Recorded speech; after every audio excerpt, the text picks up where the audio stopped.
Hi, this is your host Swapnil Bhartiya and welcome to TFR Let's Talk. And today we have with us Puneet Gupta, CEO and co-founder of Amberflo. Puneet, it's great to have you on the show. Likewise, great to be here with you, Swapnil. Yeah, and since this is the first time I'm talking to you and also you are the co-founder of the company, I'm curious about the company itself. Tell me what problem you saw in the space that you wanted to solve that led to the creation of this company. Yeah, sure. That's our story. So, what Amberflow does, what we provide is we enable businesses to charge and track on usage. Okay, and what that is basically, you see this trend now. More and more companies are shifting to what's called a usage-based business model, right? So, unlike a traditional subscription-based business model where companies charge you by number of users and a fixed charge per month. More and more companies are following a business model that Amazon Web Services pioneered, which is sort of pay as you go. You only pay for what you use, so usage based. So we have a technology platform. We call it a cloud metering, usage based pricing and billing platform that enables companies to charge and track on usage. It seems that not only usage but the cost associated with cloud and cost is not just in dollar amount but also developers time. It is becoming a real concern. At there is now even an open source project called open cost which helps with Kubernetes cost assessment, and there are a lot of products and companies which are trying to do that.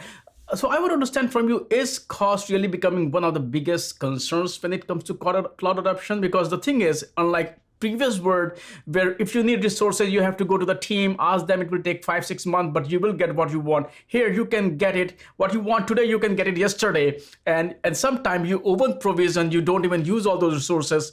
So talk about first of all, how serious is this concern and why it's becoming a concern? Yeah, great question. So let me do it sort of bifurcated in two ways. So because cost and the pricing model of what you charge to your customers is kind of sort of intertwined. But let me sort of draw a distinction, and then sort of perhaps help clarify, what might be a good framework for customers or companies who are in the cloud to sort of think about. And a lot of this is, just from my background, my co-founder's background.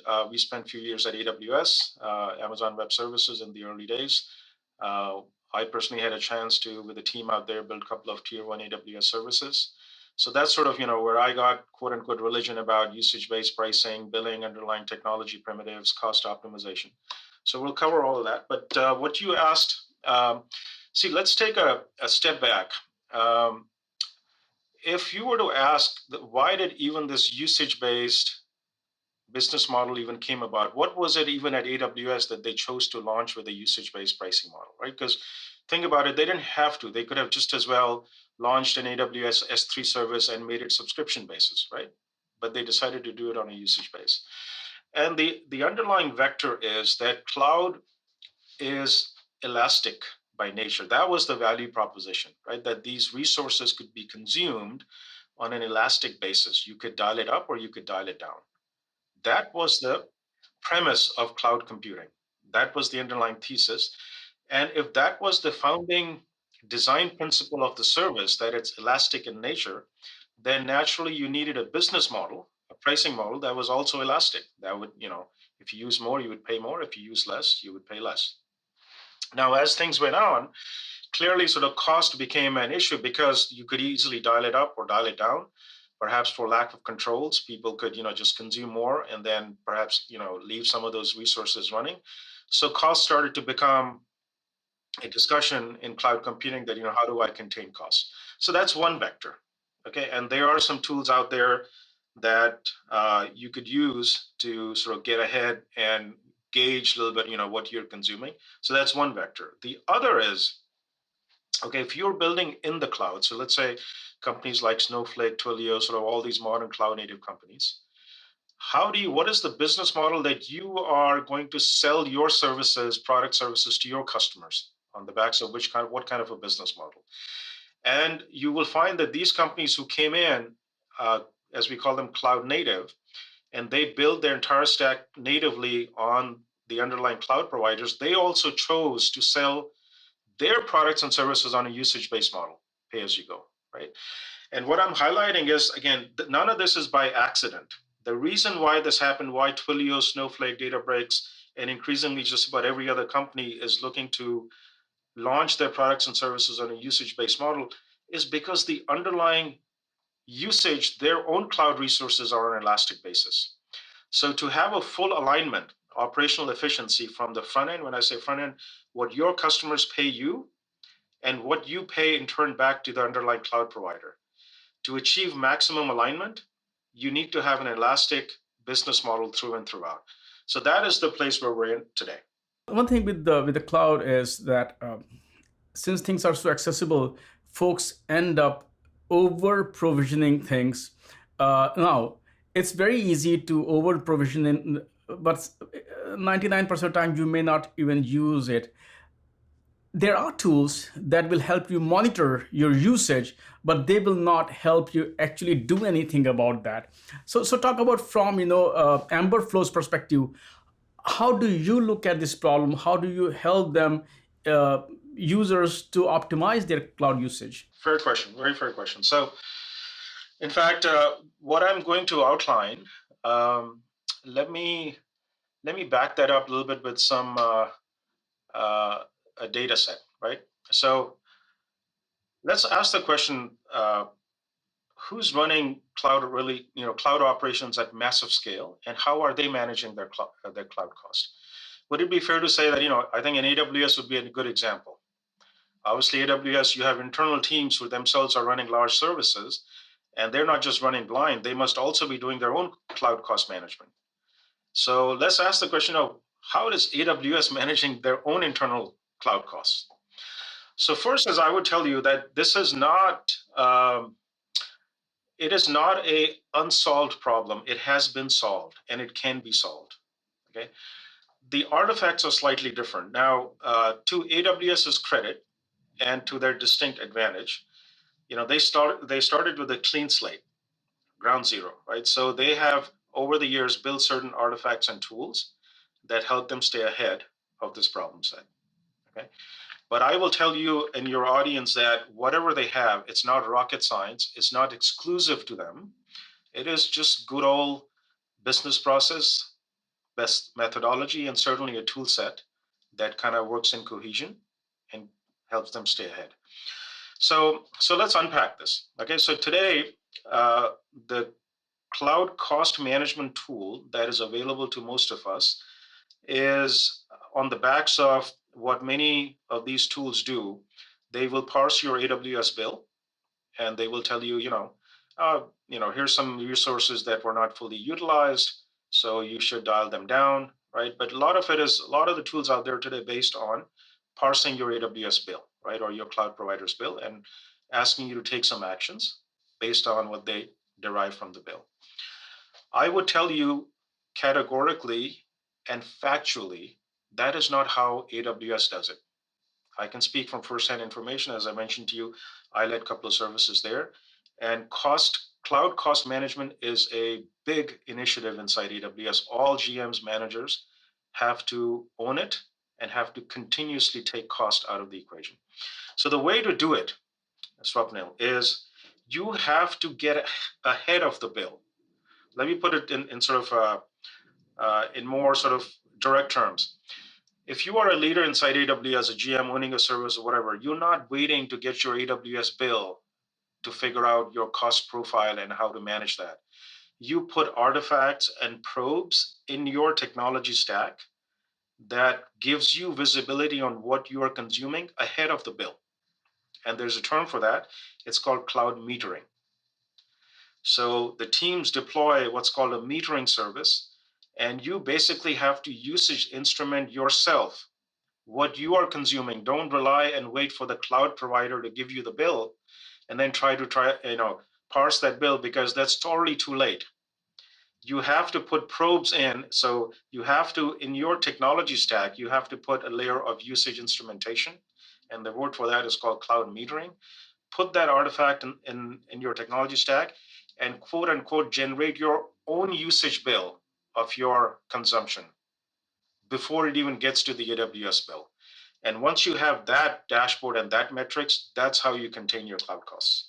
technologies are there, but culturally, if teams are not prepared before they are hit with the bill. So talk about what you're seeing in that space. How much awareness is already there? How much you see this as a technology problem versus a cultural problem? Yeah, another good question. So the two are certainly intertwined, right? So there is cultural aspect as you have to at least make the teams aware, generate a level of awareness that we used to call that, resources are ephemeral. They come and go, right? So there has to be a discipline. There has to be, quote unquote, a set of best practices on how these resources are consumed, but then also how these resources are monitored and then sort of kept track of, right? And but see, culture and discipline alone will not cut it unless you have a technology tool set that enables that culture and that best practices. And then more importantly, that technology tool set is actually viable.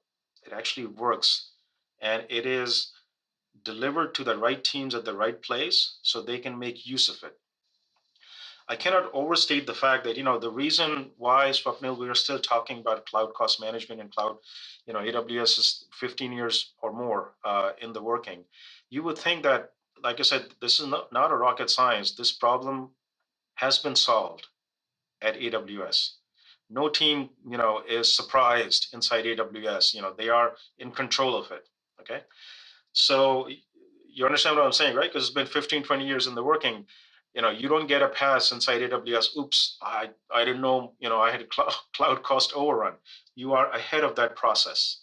So yes, it is a combination of business process methodology, combination of culture, but that has to be backed by a tool set that teams feel empowered to use and the tool actually delivers. Okay. So I will go back to the right combination is first give me a tool set that actually was really designed for this purpose. And metering is that artifact, right? You basically, wherever you're going to consume your cloud resources, whether it's an S3 put or get, whether it's launching an EC2 instance or storage or any cloud artifact, right? You have to put your own usage instrumentation probe. So you know that I've used this resource. And because cloud is all API enabled, nothing happens by itself. Either it's automated through a script, somebody has to take action to do something in the cloud, right? It could be a script on your behalf, but somebody has to execute that script, or some API call is being made somewhere, so you can track it and you can usage instrument it, right? And then you have this discipline where you have a dashboard, and on a weekly basis, people are monitoring that. And you get into a meeting on a week or week basis, and you have a dashboard that you can rely for to being accurate, that you can take decisions on the backs of that. That's how you come full circle in staying ahead with cloud cost management. There are a lot of open source projects. There are a lot of built-in tools as well, and then of course there's Amberflow as well now. So talk about the pros and cons of the benefit, or building it themselves, or using tools that you folks are working on. And if you can also talk about the edge that you provide as compared to, there are a lot of other players who are also offering similar solutions there. Very cool. Yeah. So two things.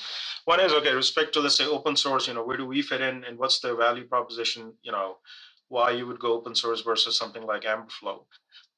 That part is, fairly straightforward. See, open source tools are there, but again, just like anything open source, you may get a start, but ultimately, a lot of this will just come down to management, growth, scale, and then kind of staying ahead of the roadmap, right? So while I did say that, we've been at this for now 15 years, almost nearing, 20 years, when AWS first launched their service, I was back in 2006, 2007, right? So, uh, but the problem has not really been solved, because I think the approach today, unfortunately, for the cloud cost management has all been on the backs of analyzing your bill. And somehow we've been stuck there. So it is a different paradigm, and there isn't really a lot of tools out there with the approach that I'm talking about, which is a metering approach. You could certainly build your own metering tool or metering system. And in that context, you could leverage some third party or open source tools to kind of get ahead. And guess what? Some of the companies I mentioned earlier, like, Twilio, Databricks, all of these guys, they didn't have a choice and they've actually built it. Twilio, Jeff Lawson is also ex AWS. So he had the awareness of what's needed to be built to stay ahead of them. And they have actually built a metering tool in house. But it has gotten unwieldy. There's so many people on the backs of it trying to maintain it. So you will eventually find yourself in that realm because it is not core to you. It is, essentially an IT function, so to speak, right? And that's kind of the value proposition for Amberflow. I mean, unless you yourself are looking to build a metering service and offer metering service to your customers, then metering is an IT project for you, right? It is an enabler, it is a tool. So we are packaging that end to end in a, self-service, pay-as-you-go, full-featured, AWS style, fully managed cloud metering service that we offer for the use cases that we just talked about that you can literally just enable. And then on top of that, we are also giving you a pricing and billing application. So now that you have a handle on what is being used by whom, when, what, where, how much, you can actually yourself layer a pricing model that you can project back to your customers so they can consume your services AWS style in a usage manner. Okay. So that's sort of our differentiation. So we are the only vendor who is offering you what we call a decoupled a la carte cloud metering service. You actually can use our metering service independent of our pricing and billing service. Just as I described, usage instrument what you're consuming on the back end, on the front end. That's cloud metering. Its job is nothing but to give you a accurate system of record in perpetuity, in real time, what is being used by whom, when, what, where, how much, period. That's the job of the metering service. Do it consistently, do it accurately. Now you've got that system of record in place, which is the metering service. You can layer a pricing plan on top and you can do other functions and you can feed that data downstream into third-party applications. That's the value proposition of Amberflow. What is the ultimate pricing model, not only just for cloud services in general, SaaS, but software in general, so that once again, the point is that you pay for what you use, not just a bulk licenses. Doesn't matter the license sitting there, nobody uses it, but you need it because that comes with the service. Yeah. So Swapnil, hands down, I cannot. Um, Short answer, yes. And let me. So uh, so sometimes I get asked the question, okay, is everything going to go to usage based? I think that the right question is, what will be the dominant business model, right? And I can look you straight in the eye and I can tell you that the dominant business model is going to be usage based. Okay, but let's challenge that assumption, right? Easy for things to say, for me to come out and say it. I certainly have my own biases, but here's why. Okay, let's um, first and foremost, I don't think anybody can deny the fact that usage based is definitely far more fair and transparent, right? The premise of usage based is what? You pay only for what you use, isn't it? Okay. Now, so that by definition is quote unquote sort of the holy grail, right? I mean, you and I can shake hands on that. That hey, yeah, that is fair. If you're offering me something, you're saying, I will only pay you as long as I use you, right? Yeah, that's fair because if I don't use you, then I don't pay. So that is the underlying premise of usage-based pricing model. That's why customers love it. That's why things are going in that direction. The other direction we already talked about is also the technology foundational stack is also kind of going in that direction because companies are finding that, hey, my backend is elastic.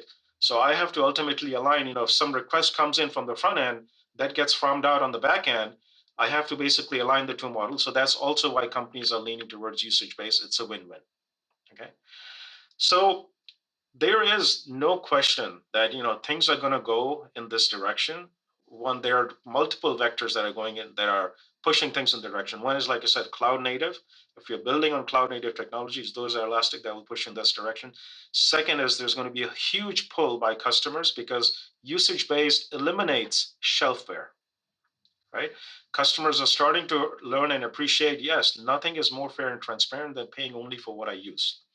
And AWS and others sort of pioneered it, and it has now gotten into people's psyche. Consumers, customers are gravitating towards that because if my business landscape changed, if there's a downturn, if there's an upturn, if my company is going up or down, I should be able to dial down my contract value with you, right? You cannot be holding me to a contract that was signed 6 months ago, let alone 2 years ago or 3 years ago. Okay, so for that reason, things are going to go in this direction. I will also give you a couple of examples that should lend more credibility to this. So what we are seeing is not just Swapnil in technology. I'll give you a couple of examples. A company called Metromile, automobile car insurance. Okay, charging you insurance by the mile, usage based, right? They put a little gadget in your car and it tracks how many miles your car travels. And at the end of the month, they send you a bill based on how many miles your car travels. Companies like even as far flung and traditional domains like Caterpillar, John Deere Industrial Equipment, thinking about moving into a business model of unit of work performed by their machines, metric ton of dirt moved.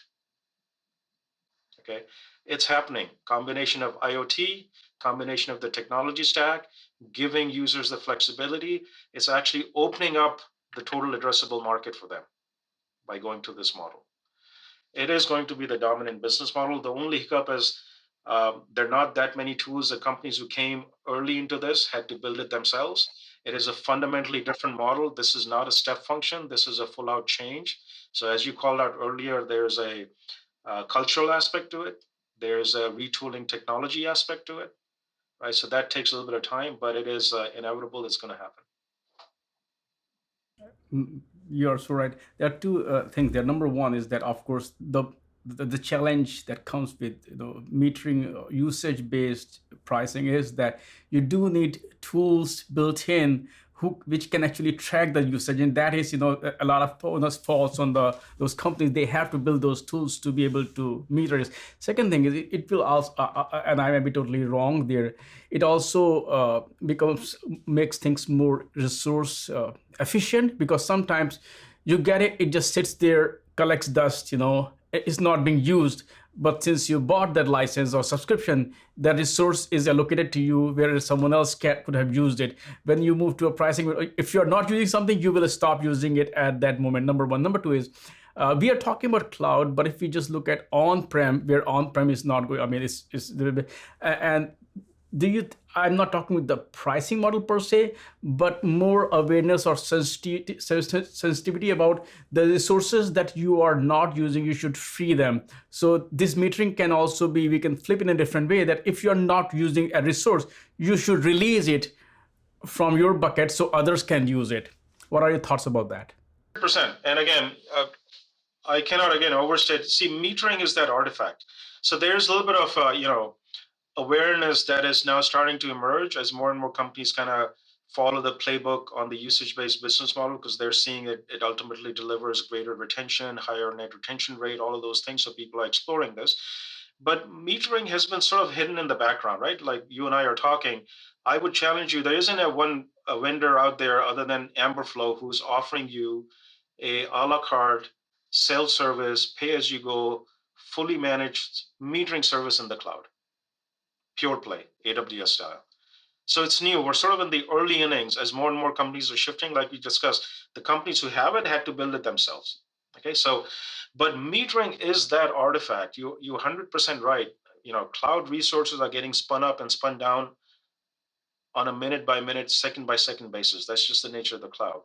You need to instrument that, and you need to do it accurately, and then you need anybody inside the organization should be able to go into a dashboard and see what is being used by whom, when, what, where, how much. Now again, within the realm of a security layer and access rights and controls layer, right? But if you have this platform in place, you have the tools, and now you can put a layer of best practices, discipline, culture. The tool can notify you this is not being used by anybody, or I'm not taking any traffic. And you can set, this is the job of the metering tool. You can set thresholds. If this goes above this, let me know. If it goes below this, let me know. So that's how you manage it. It is not rocket science, as I said. It is being done. This is not left to it is not left to chance categorically at AWS, and I would venture to say a lot of the other companies who've kind of built discipline around this. As you're saying, that ultimately it's about which will be the dominant pricing model, and usage based is there. But we have a lot of industries, companies which has been around for a longer time, and then we also have companies which are born in cloud native era, which are much more versed with usage based pricing. So can you share not necessarily a playbook, but some suggestions and tips how folks can either embrace usage based model, or how they can prepare themselves, not necessarily migrate, but adapt themselves to move from the legacy model or traditional model to usage based model? What are your tips there? Certainly, yeah. There. So first is um, don't be scared, don't be paranoid. I mean, this is it. It can be achieved now, but there are some systematic steps that you have to take. Um, and if you look around, there are companies who are doing it, and now there are, I think, enough case studies out there. But let me sort of give some highlight at least to kind of get started on the right path. Uh, Break it into different chunks. Don't try to boil the ocean. The best advice I can leave you with is the starting point. So if you start down this path with this approach, you are on the right path. And that is that um, when you are thinking about moving to usage based pricing, don't start with your pricing model first. Don't try to come up with what your pricing model will be customer facing. First, put the foundation of metering, as we've discussed. Put that usage instrumentation technology primitive, foundational building block. Put that metering system in place. Start to get the raw intelligence of how things are being used on your product. Who's using what, how much, when, what, where, independent of pricing and billing. Build that artifact. Get that instrumentation in place. Deploy a cloud metering service first. Let that metering service surface the data, the insights, and you'd be amazed what you may have other first thought of what your customer facing pricing plan would be. What the data tells you will probably give you some far flung insights. And now, on the backs of this data, you can now model what your pricing plan will be. So, that is really the starting point. If you're thinking about usage based pricing, deploy this technology stack of cloud metering, and you're on the right path. Puneet, thank you so much for joining me today, and of course, not only talk about the company but also the larger topic of cloud cost metering, how to become more efficient. So, thanks for sharing those insights.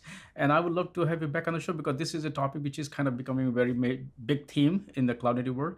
So, I look forward to our next discussion. But I really appreciate your time today. Thank you. Likewise, Swapnil, really enjoyed it. Thanks for having me. Yeah, look forward to coming back.